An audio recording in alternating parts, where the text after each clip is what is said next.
Here we go, guys. Game number 2 between Hero and Seed. Let's go ahead and introduce our players. Starting in the top right, we have a former GSL champion. Yeah. It's a red Protoss player. He is Seed. And his opponent, spawning in the bottom left-hand position as the blue Protoss. He's on form recently, and he's currently up a game. Will he be able to close it out? We'll find out in just a moment, guys. It is Liquid Hero. So that was a pretty entertaining game number 1 for Odan. I think you summed it up quite nicely about how Hero was able to handle the pressure there. He did that extremely well. And then even the first time he blinked into Seed's base, actually, he got like 1 or 2 probe kills at most. But actually, he was driven out by Seed pretty quickly, and that didn't deter him. He didn't sit back and go, oh no, I've lost a Stalker or 2 now, I'm not going to try that again, my opponent will be prepared. He just kept doing it, and he kept getting continued success. Yep, I think Hero played his cards correctly with what he had.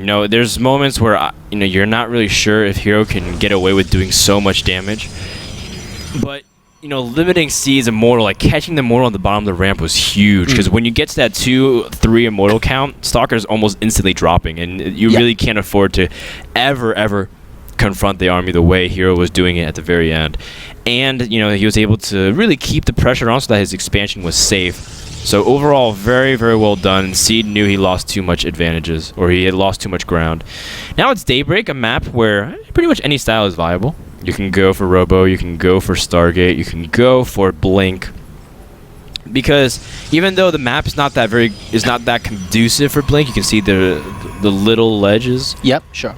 People are still going to use Blink as a way to time the second base, as a way to control the map significantly to the point where you have to turtle on 2 bases and you can get a 3rd base, you can really harass. You don't necessarily have to always Blink into the main base. You just have overwhelming units and you come with a super concave. And it's on maps like Ohana too, right? Ohana's a map that's also not very good for Blink on paper, but people are starting to do it now. It's really weird. Well, a lot of it really comes down to micro and positioning, and at the end of the day, if you can catch your opponent off guard, or you can control that space better with the units you have, then it's always going to be worthwhile going for it. It's just it's better on some maps than others, and more players are willing to take that risk. A little bit of a metagame shift, if you will. You don't expect me to go Blink? Well, I'm going to show you what I'm made of. It's possible. Although Seed did go for a proxy pylon. Yeah, that's right. And he also delayed a second gas in the face of the Hero's probe. This is almost guaranteed going to be a 4-gate, I feel like. As soon as, even if this gas finishes, as soon as the probe gets taken away, I feel like Siege is going to completely drop gateways and whatnot. I mean, it's because he's taken so long to mine gas. I mean, it doesn't necessarily have to be that case, but Siege's, he's very far behind in his tech. Yeah, the Chrono also getting put down on the Cybernetics core as well. So well, that's pretty standard though, generally speaking. Yeah, I want to see if he's going to be putting the rest down. No, he's not though. Okay, so he's not non-stop sticking that in.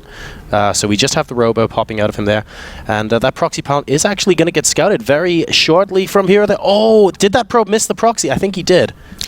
See, there's so many mind games going on right now, because now Hero sees a proxy pylon. He sees a very delayed second gas. Let's compare 2400 gas to, well, 2200 gas, or 23. It's like you can just see that, Hero's basically a full 100 ahead into whatever guys you choose. So that's just like that's an Immortal. That's an entire tech structure. Seed is doing this with a lot more minerals, and with that proxy pylon, Hero might feel like, is he going to go for an aggressive attack? Is he going to do something really weird? And he's being pretty defensive. Look at it. He's being super duper defensive. He's not sure what's coming up. Well, I think he's seen what you pointed out there, and he has to be careful. He's wondering if this is actually some sort of aggression coming out of Seed here. That's an expansion. Actually, both sides, of course. Oh, and it looks like a probe from Hero going to try and get up into the main base. Will not successfully do so, and Seed is going to come back and attempt to expand off of this. Now, of course, that delayed gas meant that he has a couple more minerals in the bank as well for Odan, so he will have those minerals to spare, but it's actually Hero that gets the Nexus down first. Yeah, I mean, Seed is going for a quicker Immortal, or a quicker unit. In fact, Seed is... He's doing another. He's like, it's like mind game of all mind games. Man. He's like, I'm gonna look like I'm gonna expand, and you see a sentry, which means normally defensiveness, right? You're not gonna be aggressive. And he's going for a second Immortal. Oh But my goodness. Hero's Probe is right there, so he can see that Seed has ended up not going for the expansion, and he knows that the Probe was there previously as well. So the Probe has run away, and he knows that that might signal to him that Seed is not intending to expand at this time. And yeah, like you mentioned, mind games all over the place, and now Seed puts down the Nexus. Yeah, but now he has 2 Immortals, and well, doesn't necessarily have too much pressure abilities because Immortals, they pretty much get chopped up by force fields. But Hero is instead gonna go out in the middle of the map with 4 sentries. That's not something you see every day. Both sides going for a immediate robotics bay as well, though Hero is going to finish his significantly earlier, so Seed really mixing up what he's doing a couple of times so far, but it looks like we are going to finally see what he's going for. More Immortals popping out there from Hero. Seed is likely, well, both sides are going to go into Colossus production pretty quickly, and Seed, ooh, a little bit supply block there. Yeah, and I wonder what Seed's response would be if he saw Hero's 4 sentries, because that's a giant investment. You know, if you think about it, this is 1 Colossus basically. If you just take away 2 of those sentries, maybe that's Thermal Lance. So it's gonna make Seed a little bit, you know, interested in what he chooses to do, but he hasn't seen it yet, and I think that's gonna play into Hero's benefit, considering that he's going for Gravitic Drive.